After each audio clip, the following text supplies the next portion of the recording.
This is another 4-player fixed card game which is being played with my subscribers. The yellow player is a very smart expert player called Dark Wolf. The pink player is a master rank player called Gladiator de Plastico who made his debut last time winning his first subscriber game and who came back to bring some more victories to his home. And the purple player is a very promising expert ranked player as well who is the best known as Julez. This time I will be going for South America. I had the most of my troops in North America, but there were also some bigger armies of other players, and then even when I captured it I still wouldn't be necessarily able to hold it, so I decided to rather go with a more reasonable choice of moving into South America. It's better to get a smaller continental troop bonus and be guaranteed to get it, over risking a lot in the end ending with nothing. Or I mean it could go down to the priorities, small risk small reward, big risk big reward. The purple player just captured Australia, and a moment ago the pink player got Europe. The pink player is my ally, so I prioritize moving my troops out from his continent first, but if the yellow player makes me a way to move my troops from Africa too, then I will gladly move out too. Though the yellow player is the only player who haven't gotten a continent yet with the least promising position. So I think it would be good to encourage pink to attack her. As if we want to get rid of someone to get to the 3-player situation, then she would be the easiest target. And I mean I moved my troops out from Europe and let the pink player hold it for a reason. This is that he would be in a strong alliance and help me to get rid of others, as otherwise if the pink player just hurdled, then it would make the most sense to attack him with him being the only player with a big continent. And also I just made the alliance with the purple player and will encourage him to attack the yellow player too. The yellow player has sent me an alliance request, but at this point of the game I don't see how it would be valuable to me, and especially when I told both of the other players to attack her, so I would be really throwing them both under the bus if I didn't proceed attacking yellow myself. Too bad I do not have a set at 4 cards, as otherwise I would have completely taken her out by myself. But since I couldn't, I didn't weaken yellow too much so to not highly increase someone's advantage getting a bunch of the yellow player's cards for free. But the yellow player was lucky to have a set at 3 cards, well maybe not too lucky as it was only the 4 troops won. So the game is lost for her anyway, so unless we would suddenly stop attacking yellow letting her make a comeback, but that wouldn't be too smart when we could so easily guarantee ending up in a 3-player endgame for ourselves.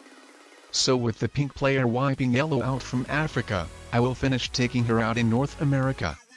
And here we go, we end up in a 3-player situation. And now I have to decide to which alliance I should stick to.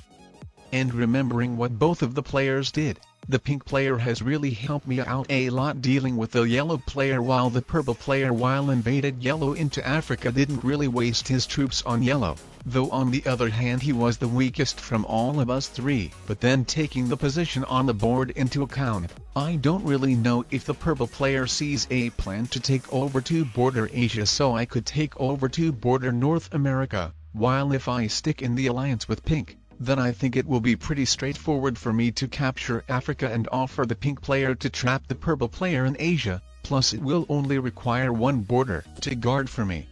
So I decided to stay in the alliance with pink, and I'm not going to capture North America, because if I held both of the Americas while he Europe and Africa then he would be basically shielding me from purple and I wouldn't have the ability to waste my troops on purple. So to make it mutually beneficial I'm planning to additionally taking over Africa next to South America. Not anymore though with the purple player moving into Europe. The purple player is looking very weak and even with 4 cards so I cannot weaken him too much. So I think I will just weaken him a bit, after unsuccessful manual rolls just capturing these territories of 1s. I think it doesn't worth for the pink player to take out purple, but I'm not totally sure. I think it should be close.